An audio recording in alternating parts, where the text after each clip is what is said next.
Form D करवा रही हैं, कौन कौन सी एफिलिएटेड हैं उनके साथ, फार्मेसी काउंसिल के साथ, जो है 5 ईयर डिग्री प्रोग्राम करा दिया। फॉर्म डी क्या है? Pharm D is the doctor of pharmacy degree from any recognised university और कॉलेज।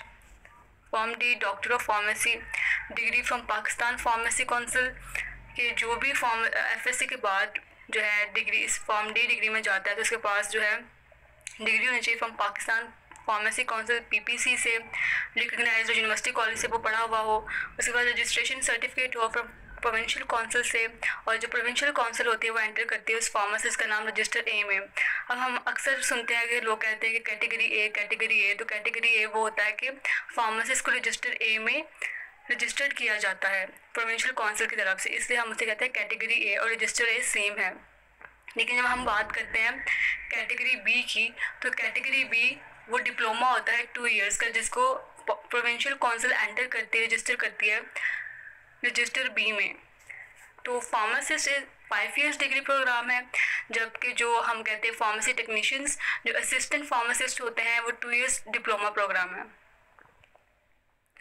अब फार्मासिस्ट जो है वो क्या करता है? उसका काम है कि मेडिसिन को प्रिपेयर करना इन फार्मास्यूटिकल इंडस्ट्री में, मेडिसिन के यूजेस, उसके एडवर्स ड्रग रिएक्शंस कि वो किस हद तक साइड इफ़ेक्ट जो है कॉज कर सकती है, कंपाउंडिंग करना, उसकी डिस्कवरी, सिंथेसिस आ जाती है इसमें, मैन्युफैक्चरिंग एक्शन आ जाता है, क्वालिटी एश्योरेंस, सैम्पलिंग एरर्स आ जाते हैं और मार्केटिंग आ जाती है। ड्यूटीज़ ऑफ फार्मासिस्ट कंपाउंडिंग है, डिस्पेंस करना मेडिकेशंस को।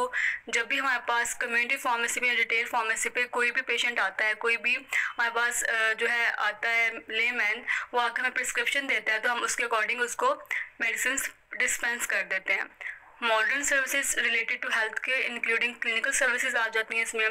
रिव्यू करना मेडिकेशन को कि जो डायग्नोसिस लिखा हुआ है प्रिस्क्रिप्शन पे और जो मेडिकेशन लिखी हुई है ये दोनों आपस में जो है बिल्कुल ठीक है कि नहीं। ये ना हो कि डिजीज़ कुछ और हो और मेडिकेशन कुछ और, तो फार्मासिस्ट का काम है कि उसको रिव्यू करना। Next, drug information. ड्रग के बारे में फार्मासिस्ट को जितनी भी इंफॉर्मेशन है वो अपने पेशेंट को बताए कि ये है, आपने इसको जो है मिल्क के साथ लेना है, खाने से पहले लेना है, या जो भी है उसको डिटेल ड्रग के बारे में और ये ड्रग किस चीज़ के लिए है। नेक्स्ट आ जाता है हमारे पास सर्विसेज हैं फार्मासिस्ट की। नंबर 1 वो प्रोवाइड कर रहा है health awareness and medical advice. लोगों को अवेयर करना उनकी सेहत के बारे में, उनको मेडिकल एडवाइस देना। Number 2 make a decision to seek the assistance of the appropriate physician and determine the appropriate speciality for the medical condition. वो एक डिसीजन लेना, वो ढूंढना कि एक अच्छा जो है अप्रोप्रिएट फिजिशियन उसका ट्रीटमेंट कर रहा है कि नहीं। Dispensing the prescription and medicine and their repetition. Dispense करना प्रिस्क्रिप्शन को जिसके पास आ रही है और मेडिसिन को डिस्पेंस करना, और रिपीटेशन बार बार से यही काम है कि उसने डिस्पेंस करना है उस प्रिस्क्रिप्शन को, मेडिसिन को। Advising on the treatment of minor cases through OTC prescription drugs. 2 तरह की हमारे पास ड्रग्स होती हैं on the basis of sale. एक होती है OTC over the counter drugs और दूसरी होती है पीओएम प्रिस्क्रिप्शन ओनली मेडिसिन। तो ओटीसी वो होती हैं जिनको हम विदाउट प्रिस्क्रिप्शन जो है हम प्रिस्क्राइब कर देते हैं, डिस्पेंस कर देते हैं, लेकिन पीओएम विदाउट प्रिस्क्रिप्शन हम उसको डिस्पेंस नहीं करते।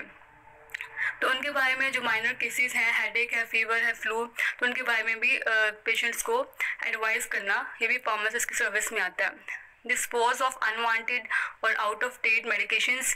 जितनी उसके पास फार्मेसी पे जो out of date medication expiries हैं उनको निकाल देना।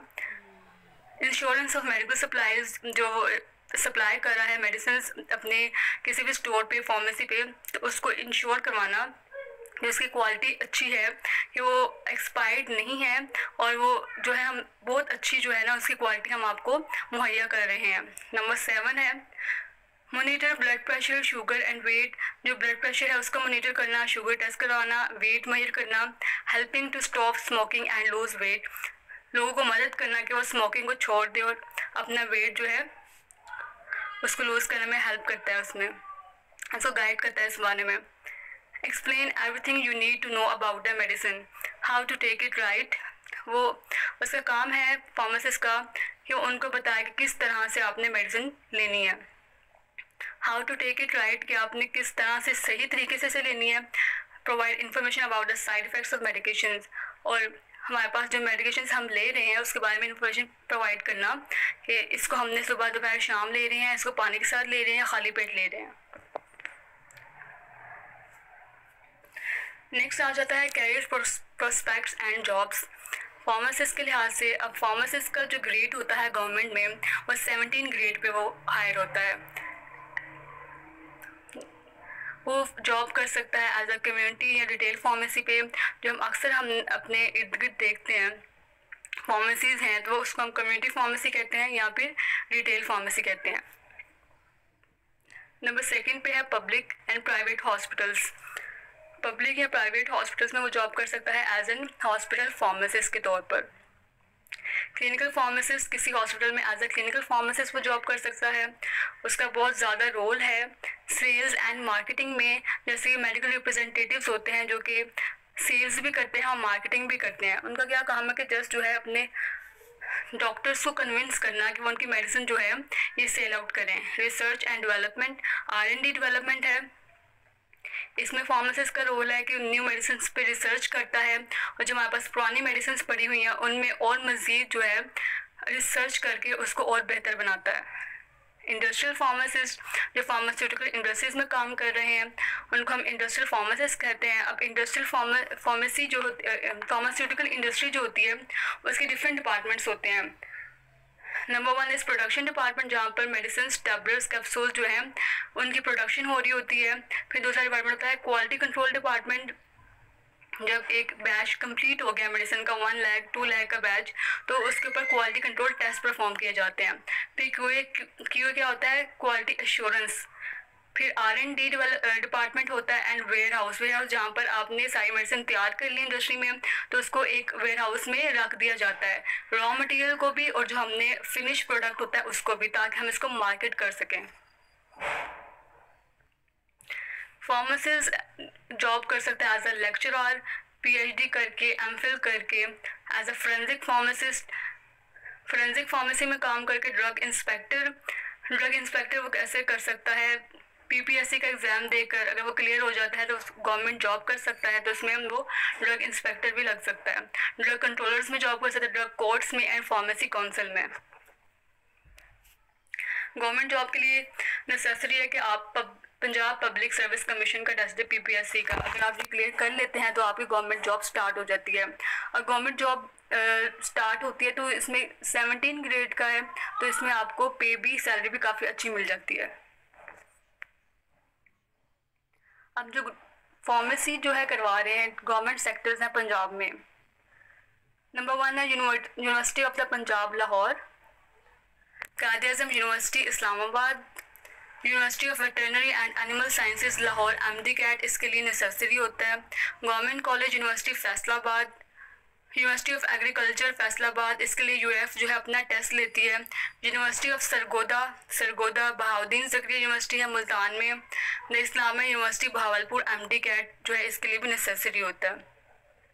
नेक्स्ट है हमारे पास Lahore college for women university Lahore. इनका जो क्लोजिंग मेरिट है लास्ट ईयर का तकरीबन यूनिवर्सिटी ऑफ पंजाब 91.4%, कायद-ए-आज़म का 91.82%, university of veterinary and animal sciences Lahore उसका है 87.7%। नेक्स्ट है government college university Faisalabad 89.6%, university of agriculture 82.2, university of Sargodha के मार्क्स इंक्लूड करते हैं वो FSC की बेस पे जो है 981, बहाउद्दीन ज़करिया यूनिवर्सिटी मुल्तान इसके मार्क्स हैं 1000 तक। लास्ट मेरिट जिसका जाता है इस्लामिक यूनिवर्सिटी बहावलपुर, इसके लिए MD कैट जो है नेसेसरी उसके लिए 81.7%, और Lahore college for women university इसके लिए मार्क्स चाहिए होते हैं आपको 984 plus marks. Government sectors outside Punjab, university of Peshawar, Gomal university DI Khan, university of Malakand Batkhela, Kohat university of science and technology Abbottabad, university of Swabi, university of Karachi, Dow university of health sciences Karachi, university of Sindh Jamshoro, federal Urdu university of arts and technology Karachi, Balochistan university Quetta and university of पूंछ रावलकोट। अगर हम in government sectors में अपनी जो फ़ी है pharm D की देखते हैं per year के लिहाज से या सेमेस्टर वाइज, तो वो बहुत कम होती है, लाइक 25 to 30,000 और राउंड अबाउट 40,000 तक। लेकिन अगर हम प्राइवेट सेक्टर्स की बात करते हैं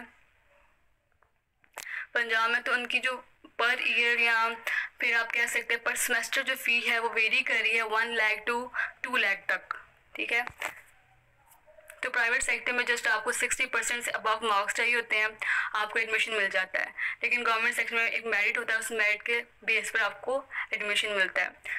doctor of pharmacy private sectors हैं पंजाब में, university of Lahore, Lahore college of pharmaceutical sciences है LCPS, university of central Punjab Lahore Hajvery university है, Akhtar Saeed college of pharmaceutical sciences, the superior university Lahore, pharmacy college Hamdard university Islamabad, Margalla institute of health sciences Rawalpindi, university of Faisalabad, Islam college of pharmacy है Sialkot, university of Lahore Gujrat, इसने भी recently start किया है, और इस्लाम college है गुजरांवाला, ये भी फॉर्म डी करवा रहा है। राशिद लतीफ़ कॉलेज ऑफ फार्मेसी है लाहौर, रिफा इंटरनेशनल यूनिवर्सिटी लाहौर।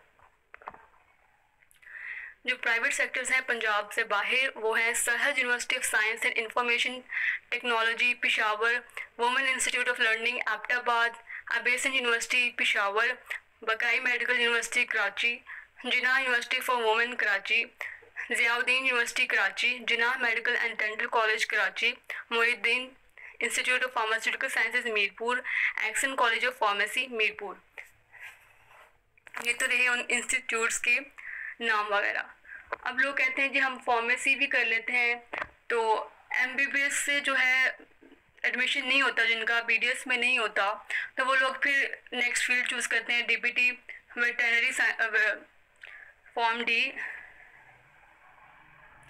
तो उनके लिए ये है कि फॉर्म डी में जब लोग जाते हैं तो बहुत ज़्यादा परेशान होते हैं कि पता नहीं क्या है क्या नहीं, लेकिन MBBS से लिहाज से फॉर्म डी मुश्किल है। फॉर्म डी में वही लोग जो है ज़्यादा आगे बढ़ सकते हैं जिनकी केमिस्ट्री काफ़ी अच्छी है, क्योंकि जो फर्स्ट ईयर होता है इसका, इसमें हम ऑर्गेनिक केमिस्ट्री पढ़ते हैं, एंड देन लास्ट ईयर में होता है मेडिसिनल केमिस्ट्री, जिसमें हर मेडिसिन का जो है एक केमिकल स्ट्रक्चर होता है वो याद करना पड़ता है, फुल मैकेनिज्म उसका। तो doctor of pharmacy is not an easy, ठीक है, आपको इसलिए बहुत मेहनत करनी पड़ती है, और मेहनत करने के बाद जब आप अपने फील्ड में आते हो तो आप कहते हो कि लोग कहते हैं जी इसमें कोई हमारे पास जॉब्स नहीं है, हमारे पास फर्दर हम अनएम्प्लॉयमेंट है हमारे पास, ये वो। तो ये सब कुछ हर फील्ड में होता है, ठीक है। हमें क्या करना है कि हमें इतना कॉम्पिटेंट बनना है कि हम लोग जॉब सिक्योर कर सकें, ठीक है। हम अपने जो है नॉलेज में, अपने स्किल्स में इतने कॉम्पिटेंट होंगे कि हम किसी के पास भी इंटरव्यू देने जाएंगे तो हमें फ़ौरन से रख लेगा, वो नहीं देखेगा इसकी जी CGP इतना कम है इतना ज़्यादा है, वो हमारे नॉलेज पे हमारे स्किल्स को प्रेफर करेगा, ठीक है। तो इसके लिए आपको दिल छोटा करने की ज़रूरत नहीं है, आप जिस फील्ड में भी जाएँ तो आपको मेहनत करनी है। जब आप इतनी मेहनत करोगे कि आपको लोग जो है खुद ऑफ़र करेंगे जॉब के लिए, खुद बुलाएंगे जी हाँ जी आप आएँ जॉब करें, तो फिर कोई मसला नहीं होगा। और अब ये नहीं कि फार्मेसी की फील्ड हर फील्ड में चले जाएं तो हर कोई यही कहता है जी पढ़ने के बाद कोई जॉब नहीं है। जब आप उसके लिए कोशिश करते हो ना, जब आप कोशिश करो कि इंशाल्लाह आपको जॉब भी मिलेगी और अच्छी सैलरी भी मिलेगी। लास्ट पे, it is easy to get 1000 prescription but hard to get 1 single remedy, एक चाइनीज़ प्रोवर्ब है। थैंक यू, जज़ाकल्लाह खैर।